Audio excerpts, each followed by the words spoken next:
My husband kicked me out for a beautiful and intelligent mistress, but he never expected her to come and take everything. It all began on the night of our 23rd wedding anniversary. In the glittering penthouse, filled with the clinking of glasses, my husband stood in a corner, whispering something into the ear of a young woman. She laughed, tilted her head, and her hand rested casually on his shirt, as if that place had belonged to her all along. I stood a few steps away, and I saw everything. I saw the way he looked at her, like a man parched for days seeing a cool spring. I saw her gaze sweep over me, unwavering, as calm as if I were merely a shadow in my own home. That night, I didn't make a scene.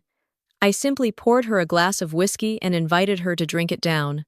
3 days later, I found an email he wrote to her.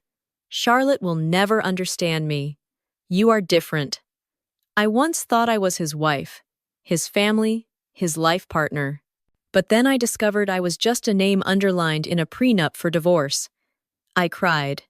But not for long, because a few weeks later, I discovered my husband's mistress had another name, and another reason to enter our lives. A reason Jackson himself could never have foreseen. My name is Charlotte. 23 years ago, I abandoned my own dreams to become the wife behind a man named Jackson's success. He was my husband, and I was the woman who once believed that sacrifice would be repaid with love and loyalty. That night was our 23rd wedding anniversary party. I prepared every single detail, from the menu to the guest seating arrangements. Everything was perfect. Our penthouse apartment on the top floor of Manhattan opened its doors to old friends, business partners, and even people I didn't know. Everyone praised me for being capable, thoughtful, and charming. I just smiled faintly, holding a glass of wine and nodding politely. While everyone chatted lively, my eyes stopped at a corner of the room where Jackson was standing. He was tilting his head, smiling very subtly at a young woman. She wasn't on the guest list I had approved 3 days prior. Her tight red dress made her stand out. She whispered something, and he, the man with whom I had shared my entire life, leaned in to listen with unusual attentiveness. Sarah, my best friend, approached from behind and lightly pulled my arm. Her voice was low but urgent. "Charlotte, who is that? That girl? She looks overly intimate with Jackson." I swallowed, my smile momentarily twisting. "She's a new consultant for a project," that's what he said. I walked closer to them.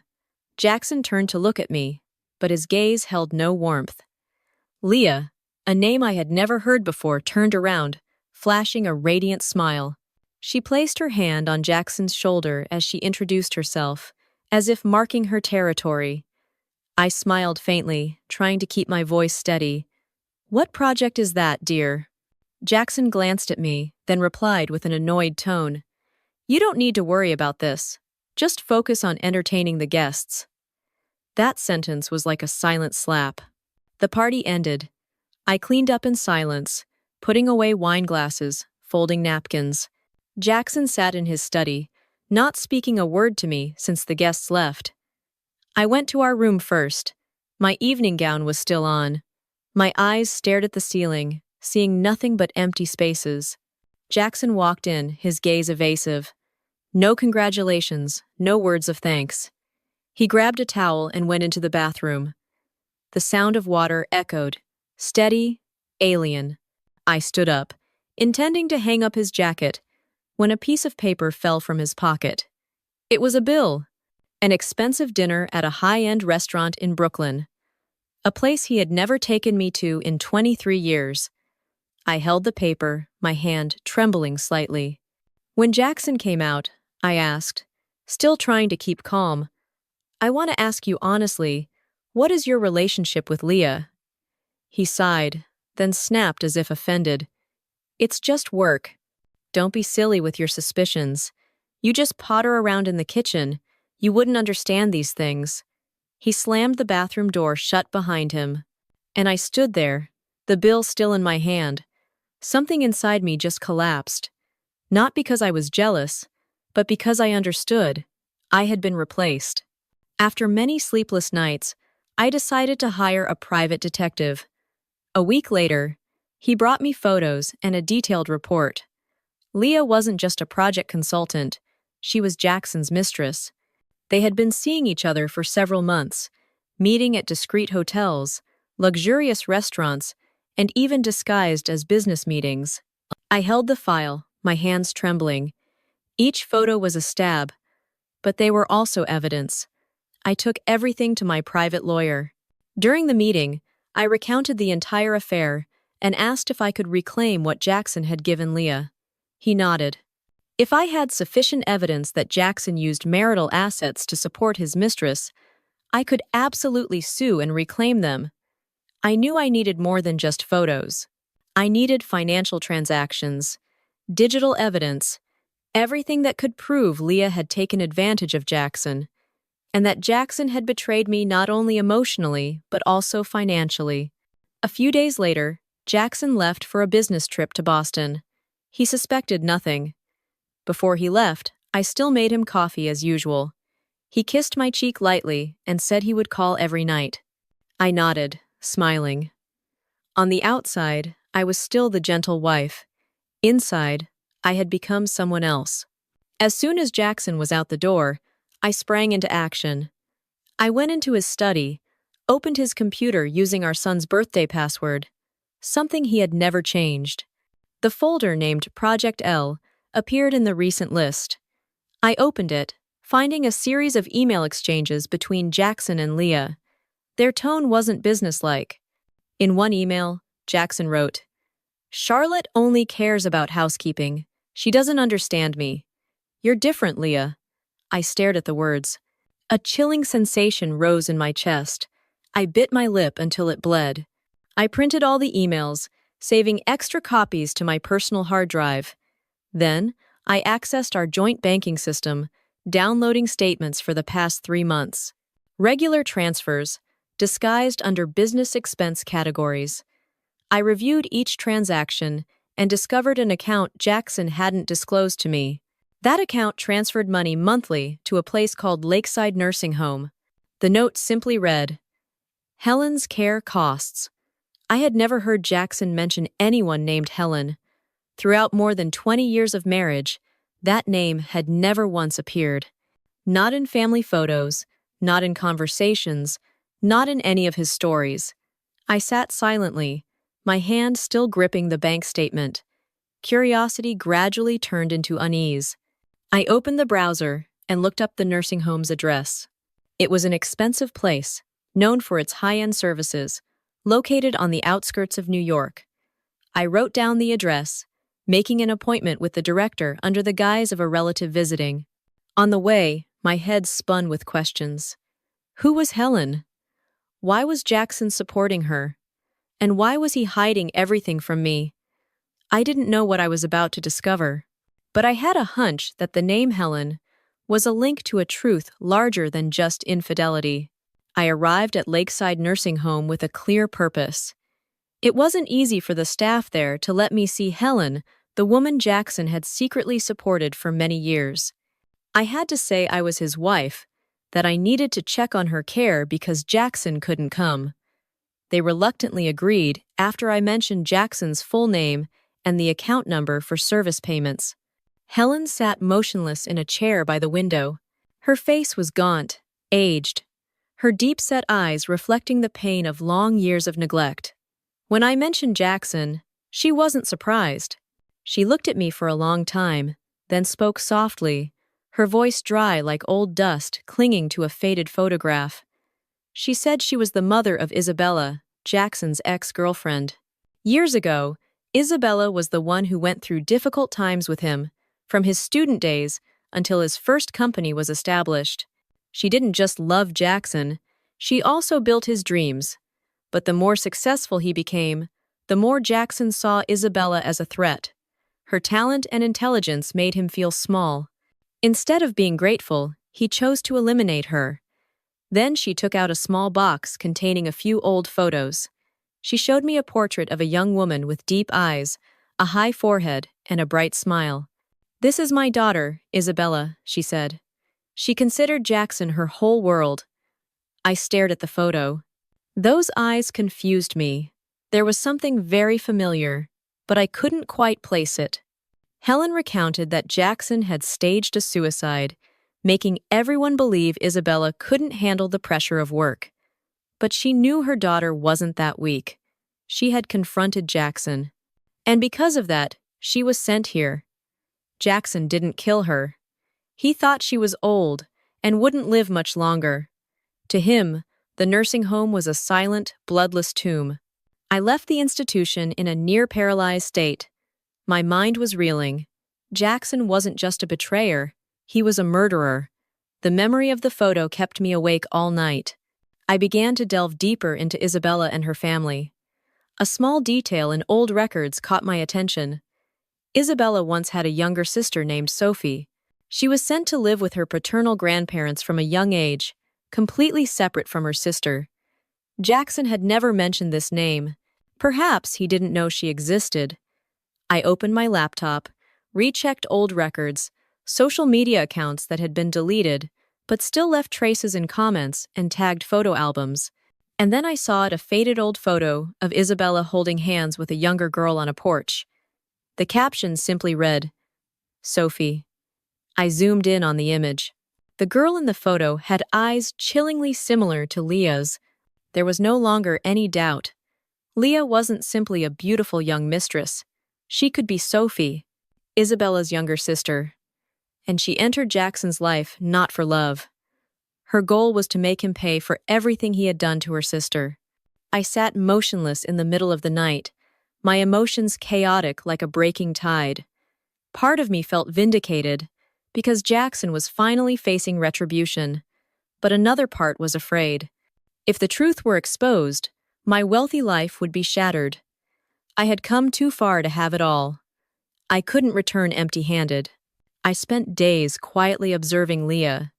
Without revealing my identity, I hired someone to monitor her meeting schedule, residence, secret rendezvous points with familiar faces in the business world. She was completely unaware. On a rainy afternoon, the recording device I slipped into a swapped wallet clearly captured a conversation between her and a direct competitor of Jackson's company. In it, she mentioned strategies, budgets, and even a secret merger plan. I didn't stop there. I retrieved Leah's emails stored in the administration system. Brief but suggestive messages from Jackson appeared frequently in the middle of the night. Files were sent from her account, attached with internal reports. I organized everything: intimate messages, images, recordings, suspicious transaction statements, into a complete dossier, printed and carefully marked each item. One late evening, when Jackson returned home after a long meeting, I was already sitting in his study. On the table, the dossier lay neatly beside the glass of wine I had just poured. He intended to ignore it, but I pushed it towards him, saying nothing. Jackson opened the documents, turning page after page. His complexion gradually paled. On the last page, I left a handwritten note. "She doesn't love you. Leah is selling you out. And selling everything you bled to build." Jackson gripped the file tightly in his hand. He stood still, then suddenly slumped into the chair, as if the weight in his chest had crushed the last remnants of his pride. "I was wrong," he stammered, avoiding my gaze. "I didn't know, she." I didn't respond, just sat quietly, watching him from across the room. It was the first time in years I saw Jackson no longer as the arrogant, cold man. He was just a man, free-falling into the abyss he had dug for himself. He knelt down, taking my hand. "I'm sorry, Charlotte. You're the one who has always been by my side. I'll end it with her, I swear." I bent down, gently lifting his face. "I forgive you," I whispered, my voice calm, my gaze gentle. "We'll get through this. One last time." I lightly kissed his forehead, then stood up and drew the curtains. The city lights streamed through the large window panes, reflecting glittering shadows inside the penthouse, the luxurious home I once thought would be forever. But in my heart, everything had changed. Forgiveness was just the warm-up. The new game had just begun. After what happened with Leah, Jackson became more cautious with everyone around him. He lost trust in his core team, even suspecting those who were once his right-hand men. And in that shaky state, he began to look at me differently. I didn't ask to join the company. I didn't need to beg or plead. He was the one who suggested it. "You've run our family for 23 years, Jackson said, his hand resting on the strategy document I had secretly compiled after sleepless nights. "Perhaps I was too foolish to think you knew nothing about running an organization." I nodded, not objecting, not saying thank you, just quietly followed him to the office the next morning. Under the guise of a temporary consultant, I began participating in strategic meetings, reviewing the leaky administrative system, changing suppliers, and cutting unnecessary expenses that Jackson had previously overlooked due to over-trusting subordinates. I sat down with long-term partners, renegotiated contracts, leveraging personal relationships built from parties and holidays where for 2 decades I had always taken on the role of connector. When the finance department presented the quarterly report, the chart stopped falling. Revenue increased slightly, then stabilized. I knew I was on the right track. Jackson looked at me, for the first time, not with the eyes of a man towards his wife, but of a CEO towards a trusted colleague. He began to bring me to negotiations, no longer excluding me from the round table, no longer hiding documents with a disdainful look. He listened to me speak, asked for my opinion, and sometimes waited silently for me to make a decision. I didn't mention the past, nor did I mention Leah. After months of storms that seemed to have receded, Jackson and I began to rebuild the company from the ruins Leah had left behind. He trusted me completely.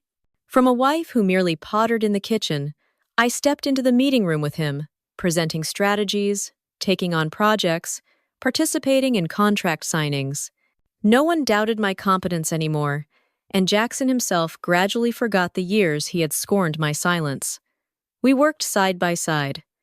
Every morning, I made coffee, opened the meeting schedule. Every evening, I sat with him reviewing documents. The company gradually recovered. New projects were continuously signed. It seemed as though our family happiness was also recovering along with the revenue streams. Jackson looked at me as if he had found his true companion after years of blindness. Then one day, an important contract landed on my desk. The partner was a powerful foreign corporation, and this agreement, if successful, would be a major breakthrough. The document had passed through many review departments. Jackson personally gave the final approval. He signed, and the contract went into effect. Initially, everything proceeded normally. But not long after, problems began to emerge. A clause in the contract was misinterpreted. A part of the project couldn't be completed on time due to an error on our part. Then, a cost discrepancy was uncovered, leading to a serious dispute. The media jumped in. Newspapers published reports daily. Shareholders withdrew en masse. Stock prices plummeted uncontrollably. Customers turned their backs. Partners suspended cooperation, and employees gradually left. The office became deserted within a few weeks. Jackson was almost insane. He stayed up many nights, personally rechecking every document. He couldn't understand why so many serious errors occurred in a contract that had been so thoroughly reviewed. I was always by his side, reassuring him, suggesting solutions. But it was all in vain. Financial layers crumbled, debts piled up, old loans were called in, and new ones were not approved by anyone. Finally, the company was forced to declare bankruptcy. The penthouse, where we once celebrated our wedding anniversary, was repossessed by the bank. His new sports car was towed right outside our door. Jackson's bank accounts were completely frozen, to the point where buying a cup of coffee required careful consideration. We moved into a small rented apartment on the outskirts of Brooklyn. The apartment was damp, with peeling paint. I smoothed out the old sheet on the thin mattress. Jackson sat silently on the chair, head in hands, utterly lifeless. I didn't complain. Jackson didn't ask either.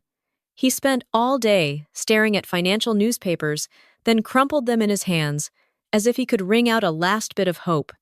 One night, as I was washing dishes, Jackson sat silently behind me, his hands gripping the edge of the table.